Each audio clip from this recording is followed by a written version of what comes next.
వారిని అత్యంత దగ్గరగా దర్శించుకోవాలని ఉందా?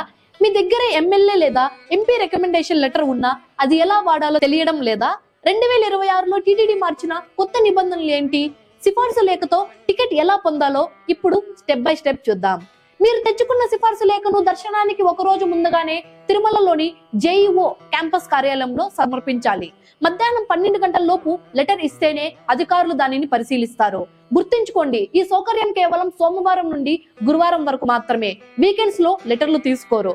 సిఫార్సు లేఖ ఖచ్చితంగా ప్రజాప్రతినిధుల అధికారిక లెటర్ హెడ్ పై ఉండాలి. ఇందులో దర్శనం చేసుకునే వారి పేర్లు, వయస్సు మరియు ఆధార్ వివరాలను స్పష్టంగా పేర్కొనాలి. మీకు వసతి, అకామిడేషన్ కూడా కావాలంటే అదే లేఖలో ముందుగానే రాయడం మర్చిపోకండి. మీరు లెటర్ ఇచ్చిన తరువాత అధికారులు మీ మొబైల్ నెంబర్ అడుగుతారు. అవసరమైతే రికమెండ్ చేసిన వారితో ఫోన్ లో మాట్లాడి ధృవీకరిస్తారు. అన్ని సవ్యంగా ఉంటే అదే రోజు సాయంత్రం 6 గంటల కల్లా మీ ఫోన్ కు కన్ఫర్మేషన్ SMS వస్తుంది. ఈ మెసేజ్ వస్తేనే మీ టికెట్ కన్ఫర్మ్ అయినట్లు లెక్క. SMS వచ్చిన తర్వాత MBC 34 కౌంటర్ కి వెళ్లి 500 రూపాయలు చెల్లించి టికెట్ తీసుకోవాలి. ఇక్కడ బయోమెట్రిక్ వెరిఫికేషన్ కూడా ఉంటుంది. బ్రేక్ దర్శనానికి కఠినమైన డ్రెస్ కోడ్ ఉంటుంది. పురుషులు ధోతి లేదా కుర్తా, మహిళలు చీర లేదా చుడీదార్ మాత్రమే ధరించాలి.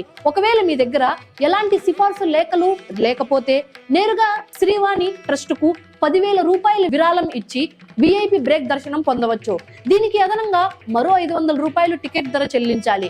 ఈ టికెట్లను మీరు ఆన్లైన్ లో లేదా తిరుమలలో నేరుగా కూడా బుక్ చేసుకోవచ్చు. చూసారుగా, ఈ పద్ధతిలో మీరు ఎలాంటి ఇబ్బంది లేకుండా శ్రీవారి ఆశీస్సులు పొందవచ్చు. ఈ సమాచారం మీకు యూస్ఫుల్ గా అనిపిస్తుందని ఆశిస్తున్నాను. మరిన్ని అప్డేట్స్ మాకు అందినట్లయితే రన్ టీవీ ద్వారా వాటిని వీడియో రూపంలో అందిస్తాము. వెంటనే ఈ సమాచారం మీ మిత్రులకు కూడా షేర్ చేయండి. మీ శాలిని ప్రియ.